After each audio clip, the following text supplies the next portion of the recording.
Maswerteng araw sa lahat ng taga-subaybay ng Moment by Rian Podcast Vlog.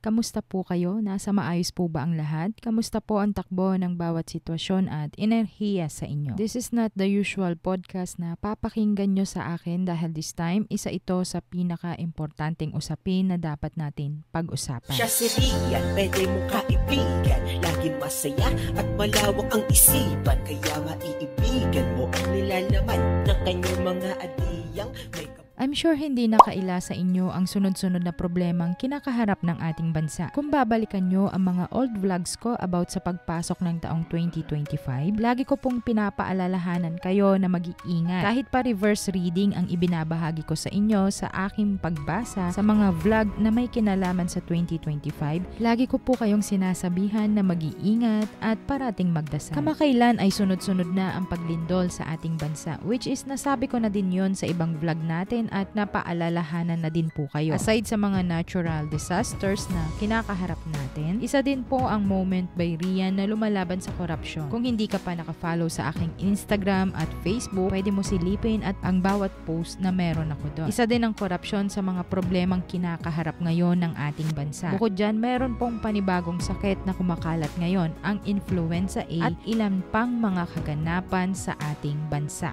So Miss Rian, ano po ang connect ng ating aralin ngayon sa mga nangyayari sa kapaligiran? Malaki mga friend. Bukod sa galawan ng enerhiya ng bawat planeta, nagkaroon din tayo ng Ghost Month nung nakaraang 2 buwan at nagkaroon din po ng retrograde ng planetang Pluto. Kaya ang ilan sa inyo ay nakaranas na para bang mabigat ang mga nagdaang buwan. Pero kung nakinig kayo kahit papaano sa mga gabay na nai-upload ko noon, malamang sa malamang nagawa nyo din kahit papaano ng cure ang bawat sitwasyon at negative energy na pumasok sa nakalipas na mga buwan. So para bigyan kayo ng updated na gabay sa natitira pang 2 buwan ng 2025, makinig mabuti mga friend. Ang mga gabay na pag-uusapan natin ngayon ay makakatulong mas ma-enhance ang enerhiya na papasok sa tahanan ngayon. Kailangan muna natin alamin ang mga gabay bago tayo gumawa sa pangkalahatang pagbasa at mga aralin patungkol sa 2026. Narito ang mga gabay.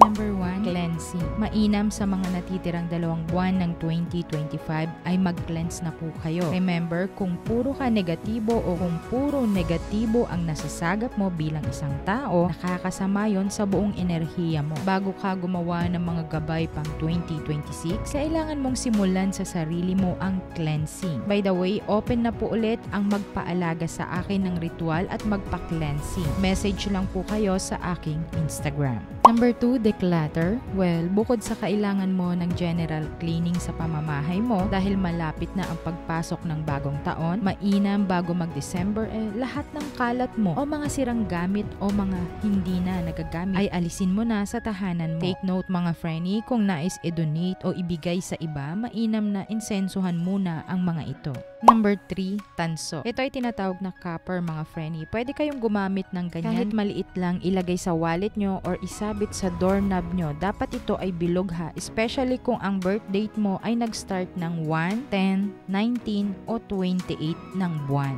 Number 4, piso or any silver coins. Ang huling 2 buwan ng 2025 ay magiging okay sa'yo kung maglalagay ka sa bulsa mo ng silver coin, lalo na sa may mga birthday ng 11, 20, 29 at 2 sa anumang buwan.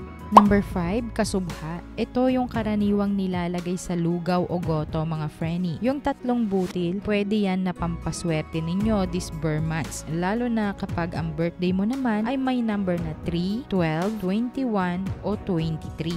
Number 6, dollar sign or symbol. Pwede din ito ngayon last 2 months ng 2025. Ito ay magsisilbing lucky charm, especially kapag ang birthday mo naman ay 30, 4, 13, 22 at 31. Number 7, nuts.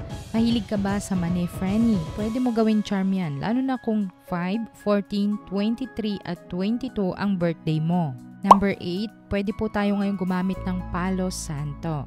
May Palo Santo ka ba? Maganda itong protection charm mo, lalo na kapag ipinanganak ka ngayon sa 6, 15 o 24. Number 9, clove. Ang birthday mo ba ay 7, 16 or 25? In general, lahat tayo kahit hindi 7, 16 or 25 ang birthday, pwede po tayo gumamit ng clove. Ito ay sign or symbol or charm ng protection and lucky charm, especially sa mga nabanggit kong araw. Number 10, iron ring or iron ball. Sa may mga birthday ng 8, 17 o 26 or 28 or 21, maaari kayong magsuot o gumamit ng iron ring or iron ball as lucky charm nyo. Number 12, balat ng orange. Ito ang isa sa pinakamadali at mabisa na mood booster ng mga taong ipinanganak sa araw ng 9, 18, 27, 26, 1, 12, 21 at 28. Number 13, cinnamon powder. Ito mga friendly, good for up to 5 to 6 months a ritual. Yes, kasama ito sa uulitin kong gabay for 2026. Cinnamon powder, ang paggamit niyan ay maswerte, lalo na sa positive energy. Sa mga gusto ng pagbabago sa buhay na may kinalaman sa opportunity o pera. Number 14 at pinaka-importante, prayers and always be ready. Wala nang mas lalakas pa na sandata sa dasal. Ang tanging kailangan mo lang ay dapat lagi kang alerto o handa sa anumang natural disasters o mga pagsubok mo sa buhay. Sana nakatulong ang mga gabay para sa huling 2 buwan ng 2025. Be positive mga friendly. Ugaliin magdasal ng taimtim dahil yan ang pinakamabisang sandata sa lahat. Samahan ng sipag at diskarte para ang buhay ay swerte. Hanggang sa muling aralin, salamat sa pakikinig. Ingat! By the way mga friendly, my first winner na po tayo ng ating open giveaway every month or every end of the month. Nag-start po nung September at mag-e-end ng December. Every month po yan. Pag-iisahin ko ang announcement sa December. Mag-comment lang kayo dyan, share, like. Yan po ang ating mga tinitignan. Yung active na ating subscribers. So yun lang. Salamat! Kaya subscribe na para sa knowledge na sadyang blessing tapos may pa-giveaway pa. Pakiclick na lang ng bell para agad din malalaman mo kung paano kaganda ang iyong kapalaran.